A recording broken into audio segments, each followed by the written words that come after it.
Hello friends, welcome to PG classes making way through shortcuts. तो friends, आज हम बात करेंगे मैथ्स के सोल्यूशन की। जो थर्ड डे आज का जो एग्ज़ाम था क्लास 4 का, उसकी हम बात करेंगे। पूरे सोल्यूशन हम लोग एक एक चीज़ ध्यान से देखेंगे, पूरा कैसा एग्ज़ाम रहा आपका। आप लोग कंपेयर कर सकते हो आंसर की, जो हम सॉल्व करेंगे कंपेयर कर सकते हो कैसा आपका रहा। फिर मैं लास्ट में बताऊंगा क्या आपका सेफ स्कोर हो सकता है, कितने आपके अटैम्प्ट जो हैं वो अच्छे रहेंगे इस एग्ज़ाम में। ठीक है, तो चलिए हम लोग अभी स्टार्ट करते हैं। क्वेश्चन पेपर आपके पास होगा सबके पास, ठीक है। तो सेट जो मेरा है वो सेट है बी, ठीक है। तो आई थिंक क्वेश्चन लगभग सेम ही होते हैं। तो अब नंबरिंग एक बार देख लेना, थोड़ी हो सकता है नंबरिंग आगे पीछे हो, लेकिन अब वो देख लेना। तो हम लोग सीधा क्वेश्चन सॉल्व करेंगे। ठीक है, पहला क्वेश्चन क्या था आपका। एक क्वेश्चन था कि two numbers are respectively 14% and 23% less than the third number. ठीक है, मतलब क्या बोल रहा है वो कि दो नंबर जो थे, एक 14% लेस था, एक 23% लेस था थर्ड नंबर से। तो लेट कर लिया हमने, थर्ड नंबर 100 था, पहला नंबर 14% लेस था तो मतलब 86 होगा, दूसरा नंबर 23% लेस था तो मतलब वो 77 होगा। पूछा क्या था उसने, the second number is approximately what percent of the first number. तो मतलब second number is approximately what percent of the first number. ठीक है, तो मतलब 77/86। अगर आप इसको डिवाइड करो तो ये कुछ 89 पॉइंट समथिंग या 89 के आसपास आता है। तो ठीक है, उन्होंने अप्रॉक्सीमेटली पूछा था, तो ऑप्शन जो थे वो भी हमारे क्या थे, वो मतलब दूर दूर ऑप्शन थे। तो वहाँ पे 90 जो है सबसे करीब ऑप्शन था, तो ये इसका आंसर होगा। नेक्स्ट क्वेश्चन था, A is twice as fast as B in doing a job. मतलब ए जो है वो दो गुना फास्ट है बी से। मतलब अगर बी जो है वो ए जो है वो एक दिन ले रहा है, मतलब ए कम दिन लेगा। अगर ए फास्ट है तो मतलब वो डेज कितने ले रहा है, कम दिन लेगा। तो मतलब ए एक दिन ले रहा है और बी क्या कर रहा है, 2 दिन ले रहा है काम करने में। तो एलसीएम कितना आ गया, 2। तो मतलब ए कितने यूनिट कर रहा है, 2 यूनिट कर रहा है, और बी कितने यूनिट कर रहा है, 1 यूनिट कर रहा है पर डे। अब उन्होंने बोला कि दोनों जो हैं मिलके जॉब कंप्लीट करते हैं 24 डेज में। अब दोनों मिलके कितने यूनिट कर रहे हैं, 3 यूनिट कर रहे हैं, ठीक है। और 24 डेज में काम कंप्लीट कर रहे हैं, मतलब टोटल वर्क कितना हो गया, 3 × 24, ये आ गया टोटल वर्क। ठीक है, अब वो बोल रहे हैं ए कितने टाइम में करेगा, टोटल वर्क इतना है, ए कितना कर रहा है 2 यूनिट, तो डिवाइड बाय 2 किया तो ए कितने दिन में करेगा, 36 डेज लगेंगे ए को पूरा वर्क कंप्लीट करने में। ठीक है, एक नेक्स्ट क्वेश्चन था आपका, a sum of money is to be divided among 3 mens A B and C in the ratio 2:5:7। ठीक है, एक मनी जो थी और 3 बंदों में डिवाइड की, कितनी रेशो में, 2:5:7 की रेशो में। और वो बोल रहा है अगर सी के पास 400 ज़्यादा हैं बी से। ठीक है, सी के पास 400 ज़्यादा हैं बी से। तो मतलब अब देखो सी और बी का डिफरेंस कितना है, रेशो का 2। ठीक है, और वही कितने हैं उसके पास, ज़्यादा ज़्यादा कितने हैं, 400। तो दो मतलब दो का डिफरेंस जो है वो किसके बराबर हो गया, 400 के बराबर। मतलब दो रेशो जो है वो 400 के बराबर, यहाँ से एक रेशो आ गई 200 के बराबर। अब वो पूछ रहा है कि बी का शेयर क्या है, बी का शेयर है 5 रेशो। तो एक रेशो अगर 200 के बराबर है तो 5 रेशो किसके बराबर होगी, 1000 के बराबर। ठीक है, नेक्स्ट क्वेश्चन था आपका, एक machine A and B produce 8,000 chips in 4 hours and 5 hours. If they work alternatively for 1 hour, B starting first। ठीक है, वो क्या कर रहा है, अल्टरनेटिव काम कर रहा है। कल भी ऐसा क्वेश्चन आया था एक अल्टरनेटिव वाला, लेकिन स्टार्ट कहाँ से हो रहा है, बी से स्टार्ट कर रहा है। ठीक है, तो अब देखते हैं हम, ए 4 घंटे ले रहा है, बी 5 घंटे ले रहा है। किस चीज़ के लिए, 8,000 चिप्स बनाने के लिए। तो 1 घंटे का काम कितना हो गया बी का, मतलब 1 घंटे में कितने बना रहा है ए, 2,000, और बी कितने बना रहा है 1 घंटे में, 1,600। अब देखो सारे ऑप्शन जो है वो 4, 4.5, 5, 5.5, मतलब 4 के ऊपर ही है। तो 4 तक तो हमको पहले चलना ही है, बी से स्टार्ट किया तो 4 दिन तो हम 4 घंटे पहले देखा हमने, पहले 1 घंटा बी, 1 घंटा ए, 1 घंटा बी, 1 घंटा ए। तो ये हम जब हमने मिलाया तो ये कितना बना, 4 घंटे। ठीक है, और काम कितना हुआ, 7200 चिप्स बने। ठीक है, लेकिन अबे और कितने चिप्स बनाने हैं, 800 और बनाने हैं। अब काम कौन करेगा, बी ए हो गया, दोबारा से बी करेगा। तो बी कितने करता है, 1600 करता है 1 घंटे में। तो 800 कितने में करेगा, मतलब आधे घंटे में, तो आधा घंटा और लगेगा। मतलब 4 घंटे प्लस आधा घंटा जो हो गया, 4.5 घंटे उसको टोटल लगेंगे। नेक्स्ट एक क्वेश्चन था, N alloy contain mixture of copper zinc in the ratio 9:4। ठीक है, कॉपर और जिंक का मिक्सचर जो है वो 9:4 में था। और उसने बोला था कि टोटल अमाउंट, कॉपर जो है, कॉपर की टोटल अमाउंट कितनी है, 24। कॉपर की रेशो कितनी है, 9, मतलब 9 रेशो किसके बराबर हो गया, 24। आपको निकालना क्या है, जिंक का प्रेजेंट निकालना है कि जिंक कितना प्रेजेंट है एलॉय में। तो अगर 9:24 है तो 4 रेशो किसके बराबर होगा, 24/9 × 4। सिंपल सिंपल जो है यूनिटरी मेथड लगाया है, तो ये नियर अबाउट आता है 10.67 kg। फिर आपका प्रोबेबिलिटी के क्वेश्चन जो थे इसमें थोड़े से ठीक आए थे, इजी आए थे।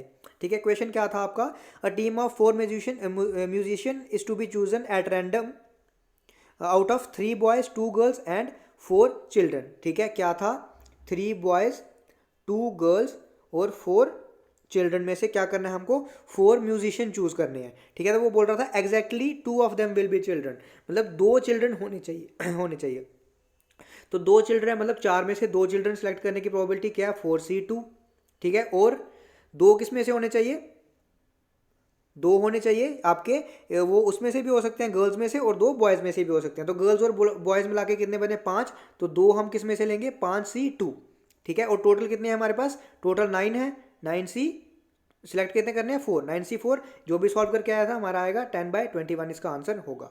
नेक्स्ट क्वेश्चन था, a courtyard is 15 metre long and 10 metre wide, ठीक है। If it is paved by bricks of length 20 centimetre and width 10 centimetre, then what is the number of bricks required, मतलब कितनी आपको ईंटें लगेंगी उसको पूरा कवर करने के लिए। तो पहले हमको निकालना है एरिया, पेवयार्ड निकाल लिया हमने, कितना आया वो 1 सेंटीमीटर में दिया था, 1 मीटर में दिया था, तो हमने एक ही यूनिट में कर लिया। मैंने इसको सेंटीमीटर में कन्वर्ट कर लिया, आप चाहो तो इसको भी मीटर में कर सकते थे, ठीक है। तो ये आ गया इसका एरिया, ब्रिक्स का एरिया आ गया इतना। तो जो कोर्टयार्ड का एरिया है उससे हमने डिवाइड कर दिया ब्रिक्स का एरिया, तो क्या आ गया हमारे पास, टोटल नंबर ऑफ ब्रिक्स कितने लगेंगे, जो क्या आएगा 7500।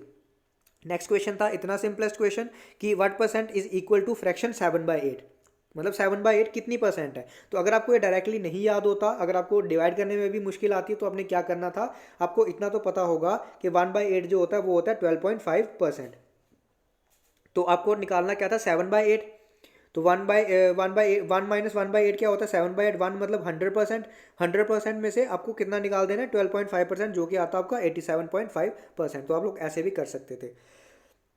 नेक्स्ट क्वेश्चन था कि कार कवर्स 1/4 डिस्टेंस जो है वो 100 किलोमीटर पर आवर में करती है, हाफ ऑफ द रिमेनिंग। अब 1/4 उसने कर दिया, ठीक है। जब इसको नहीं देखना, अब ये मैंने ऐसे लिखा है अपने उसके लिए, ठीक है। अब 1/4 डिस्टेंस कवर कर लिया, तो बाकी कितना बचा, टोटल में से निकाल लिया, तो मतलब 3/4 बचा, ठीक है। तो वो बोल रहा है हाफ ऑफ द 3/4, तो हाफ ऑफ द 3/4 मतलब 3/8 डिस्टेंस। तो 3/8 डिस्टेंस वो कितने में कर रहा है, 60 में, ठीक है। अगेन उसने क्या बोला है कि और जितना बचा रिमेनिंग, तो रिमेनिंग कितना बचा, अगेन 3/8 बचा, वो कितने में कर रहा है, 100 किलोमीटर पर आवर में। और टोटल टाइम दिया है 10 आवर, ठीक है। अब टोटल टाइम किसके बराबर होता है, टाइम होता है, आपको पता है speed equal to distance upon time, और टाइम होता है डिस्टेंस बाय स्पीड। डिस्टेंस कितना है हमारा x/4, और स्पीड कितनी थी 100, तो ये हो गया x/400। सिमिलरली 3/8 इंटू 60 मतलब 3/40। यहाँ से मैंने इसको सॉल्व किया, तो आपका आ गया ये x जो आ गया वो आ गया 800, ठीक है। तो स्पीड किसके बराबर होती है, टोटल डिस्टेंस आ गया 800, टाइम टोटल टाइम दिया था 10 आवर, तो स्पीड किसके बराबर आ गई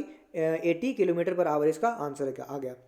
नेक्स्ट क्वेश्चन था आपका, एवरेज मार्क्स दिए थे 25 स्टूडेंट्स के फिजिक्स में, जो कि 20 थे, ठीक है। तो टोटल हमने निकाल दिए।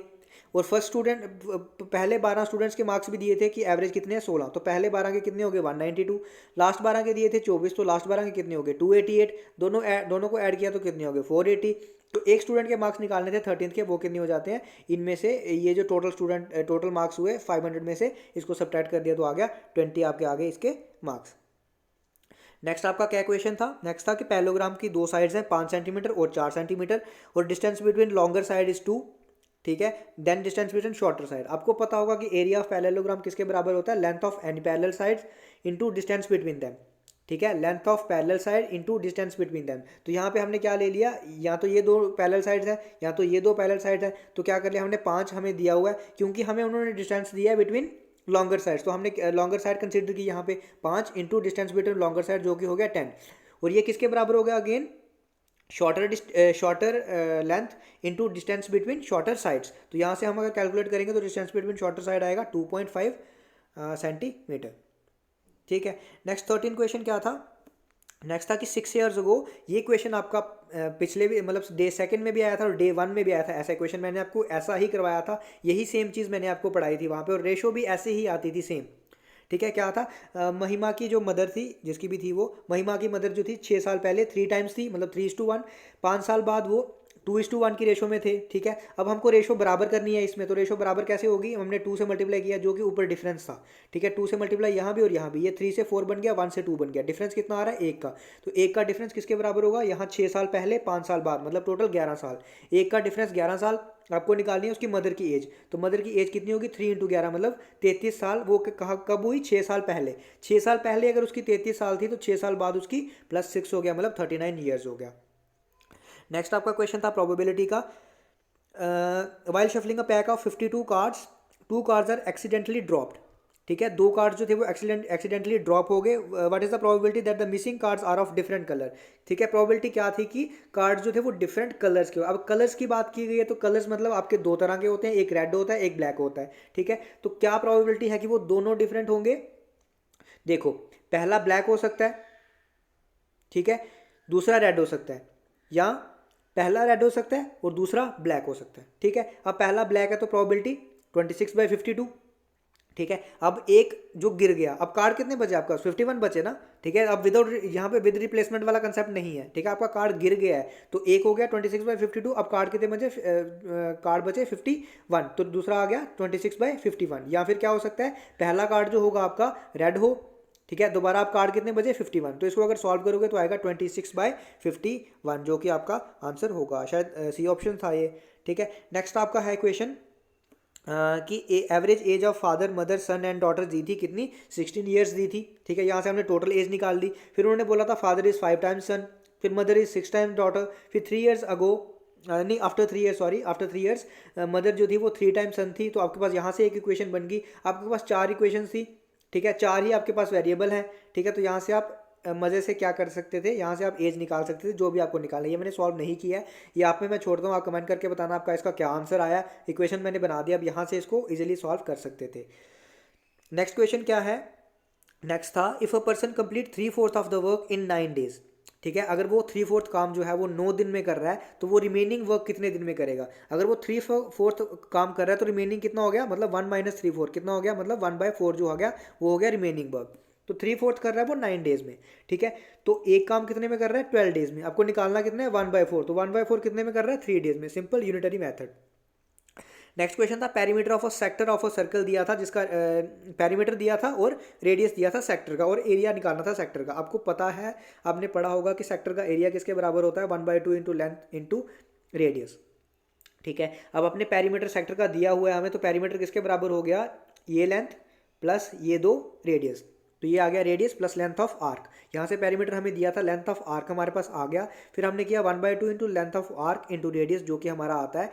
अब देखो यहाँ पे सर मल्टीप्लाई पॉइंट्स में था, तो आपने कैसे इतनी जल्दी कर दिया, तो हमको यहाँ पे ये चीज़ नहीं देखनी थी। अब देखो, अगर ऑप्शन जो थे आपके एक 45, एक 25, एक 30, एक 14, मतलब कितने दूर दूर ऑप्शन थे, तो आपको इसको मान के चलो ये 16 है। तो ठीक है, 16/2 कितना हो गया, 16/2 हो गया का 8। 8 को अगर 6 से मल्टीप्लाई करोगे तो कितना, इसको 6 मान के चलो तो कितना हो गया 48। ठीक है, तो मतलब नियर अबाउट इसके ही आसपास आएगा, 45 के आसपास। तो ऑप्शन के हिसाब से अगर आप देखो तो 45.03 जो था वो क्लोजेस्ट ऑप्शन था, तो यही होगा आंसर, अगर आपको सॉल्व नहीं करना था पूरा तो। नहीं तो आप करके देख सकते थे। नेक्स्ट क्वेश्चन क्या था कि न्यूमिनेटर का फ्रैक्शन जो है अगर वो उसको इंक्रीज कर दिया 10% से और डिनोमिनेटर को डिक्रीज कर दिया 20% से, तो हमारी फ्रैक्शन की वैल्यू होगी 55/48। तो बताओ ओरिजिनल फ्रैक्शन क्या थी। सपोज ओरिजिनल फ्रैक्शन हमने मान दिया x/y थी। अब क्या किया, न्यूमिनेटर को इंक्रीज किया 10% से, तो 10% मतलब 10/100 मतलब 1/10। तो ये 1/10 x से इंक्रीज कर दिया। इसको किया 20% से डिक्रीज, 20% मतलब 1/5, तो 1/5 से डिक्रीज कर दिया, और ये किसके बराबर बन गया 55/48। अब यहाँ से अगर इसको आप सॉल्व करोगे तो आता है ये 5/6। ठीक है, लेकिन ऑप्शन में 5/6 तो है ही नहीं, तो क्या करेंगे, देखेंगे ऑप्शन में क्या है। अब 5 है तो ऊपर 5 है तो मतलब मल्टीपल ऑफ 5 होना चाहिए, जो कि एक ही ऑप्शन था 25/30। यहाँ तो अगर आप इसको भी अगर मल्टीप्लाई करो 5 से ऊपर भी और नीचे भी, तो आपका यही ऑप्शन बनता था 25/30। नेक्स्ट क्वेश्चन था HCF of largest 1 digit odd number and smallest prime number. ठीक है, क्या बोला उसने, लार्जेस्ट 1 डिजिट ऑड नंबर, तो क्या था वो 9। स्मॉलेस्ट प्राइम नंबर कौन सा होता है 2, और 2 जो है वो ओनली इवन प्राइम नंबर भी होता है। ठीक है, अब HCF क्या होता है, highest common factor. Easy equation, इतना इजी इक्वेशन। ठीक है, मुफ्त के नंबर, तो 1 आ गया इसका HCF। LCM पूछते तो क्या आ जाता 18। नेक्स्ट क्वेश्चन क्या है, अ card is drawn at random from a well shuffled card of 52 well shuffled deck of 52 cards. What is the probability of getting either a heart or a diamond। ठीक है, या तो हर्ट या फिर diamond की probability क्या होगी। ठीक है, अब आप देखो हर्ट की प्रोबेबिलिटी क्या है, हर्ट के कितने पत्ते होते हैं 13, हर्ट की प्रोबेबिलिटी 13/52, और मतलब ऐड क्या था अगेन, डायमंड के कितने पत्ते होते हैं 13 अगेन बाय 52, जो कि कितना आ गया 1/2 इसकी प्रोबेबिलिटी आ गई। ठीक है, तो आज का पेपर अगर देखा जाए आपका, तो इसमें अगर मैं अपने हिसाब से बताऊं, जितना मैंने आपको फर्स्ट में और सेकंड में भी बताया, इसमें से 3 से 4 क्वेश्चन ऐसे थे, ठीक है, जिनमें आपको दिमाग लगेगा, ठीक है, 3 से 4 क्वेश्चन मैथ्स पोर्शन की अगर मैं बात करूँ 20 में से, तो 3 से 4 क्वेश्चन थे जिसमें आपका थोड़ा सा दिमाग लग सकता था। बाकी आप अगर बोलो तो 16 से 17 क्वेश्चन जो थे वो इजी लेवल के थे। ठीक है, आज मैं ये नहीं बोलूँगा, पिछले पेपर मैंने ऐसा भी बोला था कि अगर ग्रेजुएट है तो उसके लिए इतने इजी हैं, क्लास फोर्थ है तो उसके लिए इतने इजी हैं। ये पेपर इजी था थोड़ा सा, ठीक है, थोड़ा सा इसका लेवल जो था वो ग्रेजुएट लेवल नहीं था। सिर्फ 3 से 4 क्वेश्चन ऐसे थे जिनमें आपको थोड़ा सा दिमाग लगता है, और उसमें से भी 1 से 2 क्वेश्चन ऐसे थे जो कि मैक्सिमम बच्चों ने नहीं किए होंगे, चाहे वो ग्रेजुएट भी है, 1 से 2 क्वेश्चन वो छोड़ के ही आए होंगे। ठीक है, हालांकि अगर उसने बड़ा ही अच्छे तरीके से पढ़ा है तो ठीक है, वो 20 भी कर सकता है। तो अगर आप इसका सेफ स्कोर मान के चलो इस वाले पेपर का, ठीक है, तो वो 14 से 15 के आसपास जो है इसका सेफ स्कोर है। ठीक है, अब लोग सोच रहे होंगे सर आप ये तो बड़ा बोल रहे हो। अब जब आप कट ऑफ जाएगा आपको, आप देखना कट ऑफ काफ़ी हाई जाने वाला। अगर तो नॉर्मलाइजेशन हुई तो आपका सब नॉर्मलाइजेशन किस पे डिपेंड करती है, आपकी एक्यूरेसी पे। अगर आपकी एक्यूरेसी हाई है, ठीक है, तो आप लोग काफ़ी ज़्यादा उसमें ऐड कर सकते हो, मार्क्स काफ़ी ज़्यादा ऐड हो सकते हैं आपके। अगर आपकी एक्यूरेसी कम नहीं है, वो आपका डिपेंड नहीं करता कि आपने अटैम्प्ट कितने किए हैं, जितनी ज़्यादा आपकी एक्यूरेसी है उतने ज़्यादा आपके मार्क्स नॉर्मलाइजेशन के बाद बढ़ेंगे। ठीक है, तो जिसने भी एक्यूरेट किया है, जिसके भी इस पेपर में 60 के अराउंड आ रहे हैं, 60 to 65 के अराउंड आ रहे हैं विद आपका नेगेटिव मार्किंग, तो वो मान के चल सकते हैं अभी के लिए कि वो सेफ़ है। ठीक है, अभी वो सेफ स्कोर है। आफ्टर नॉर्मलाइजेशन अगर नॉर्मलाइजेशन होगी या नहीं होगी, क्या होगा, वो बात की बात है। अगर आपके इतना स्कोर है तो मतलब आप ये मान के चल सकते हो कि 4 से 5 नंबर आपके नॉर्मलाइजेशन में भी बढ़ सकते हैं, और 70 स्कोर जो है वो तो काफ़ी अच्छा स्कोर है। ठीक है, तो ये था आज का पेपर, काफ़ी इजी था पहले वाले एग्जाम से। इंग्लिश पोर्शन भी हमने कवर कर दिया आपका, उसका सोल्यूशन प्रोवाइड कर लिया, वो भी आप देख सकते हो। तो अगर आपको वीडियोस पसंद आ रही हैं, आपको पढ़ाने का तरीका पसंद आ रहा है, तो चैनल को लाइक करना। और हमारा सिलेबस जो है वो क्लास उसका सॉरी JKSSB के जो आने वाले एग्जाम्स है, SI हो गया, कंपाइलर हो गया, अकाउंट्स असिस्टेंट हो गया, वो सब जो है वो सब हमारा चल रहा है। अभी GK पोर्शन हमारा चल रहा है, तो आप लोग वो भी देख लें और चैनल के साथ बने रहें। Thank you.